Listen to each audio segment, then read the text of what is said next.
వరంగల్ జిల్లా నర్సింపేట నియోజకవర్గంలో కాంగ్రెస్ పార్టీ నాయకుల దౌర్జన్యాలు అరాచకాలు రోజురోజుకి పెరిగిపోతున్నాయి. కాంగ్రెస్కి చెందిన ఓబీసీసీల జిల్లా చైర్మన్ ఓట్సు తిరుపతి తన అనుచరులతో కలిసి ఓ మహిళ కుటుంబంపై విచక్షణారహితంగా దాడికి తెగబడ్డారు. ఇక దాడికి నిరసనగా జాతీయ రహదారిపై బాధిత కుటుంబ సభ్యులు మహిళలు ధర్నా చేశారు. స్థానిక ఎమ్మెల్యే అండదండలతో తిరుపతి విచ్చలవిడిగా మట్టి దంతాలు, భూ కబ్జాలు, సామాన్య ప్రజలపై దాడులు చేస్తూ అనేక అరాచకాలు సృష్టిస్తున్నారని స్థానికులు ఆరోపిస్తున్నారు. ఇంత జరిగినా చూసి చూడనట్లు పోలీసు యంత్రాంగం పనిచేస్తుందని విమర్శిస్తున్నారు. ఇక గతంలో తిరుపతి ఓ కుటుంబంపై దాడి చేసిన పోలీసులు ఎలాంటి చర్యలు తీసుకుపోవడంతో నేడు మరో కుటుంబంపై తన అనుచరులతో కలిసి దాడి చేశారని స్థానికులు అంటున్నారు.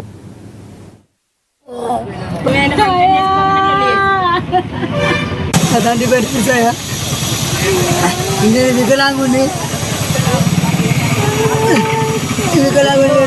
నా సొంత అయ్యమిచ్చే ఇంట్లో వండుకుంటూ నేనేదో అమలు పని చేసుకుంటూ నిన్న మా రెండు కాళ్ళ మీద పడ్డ తిరుపతి బావా, మనం చిన్నప్పటి నుంచి కలిసిమెలిసి ఉన్నాను బావా. నా కొడుకు తప్పు చేస్తే వాడిని సండ్ర చేరుకన్నా పంపిస్తాం కానీ బావా నువ్వు పంపి బావ చెప్పు బావా అది అని అంటే కాళ్ళు పడుకున్నాక సరే పోనన్నాడు. అంటే సేగ దగ్గర పోయి చెప్తే ఆయన పంపిర్రా అన్నాడు.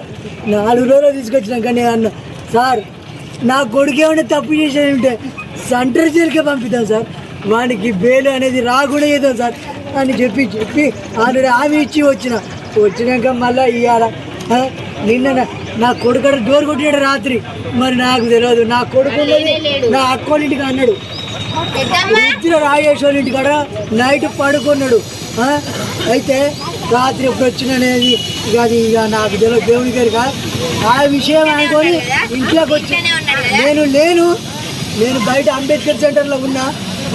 నా పనుల మీద నేను అటు ఇటుగా ఉంటే ఇంట్లో వచ్చి ఆడోళ్ళను ఆయన ఇష్టం వచ్చినట్టు ఒక 6-7 వచ్చిండు.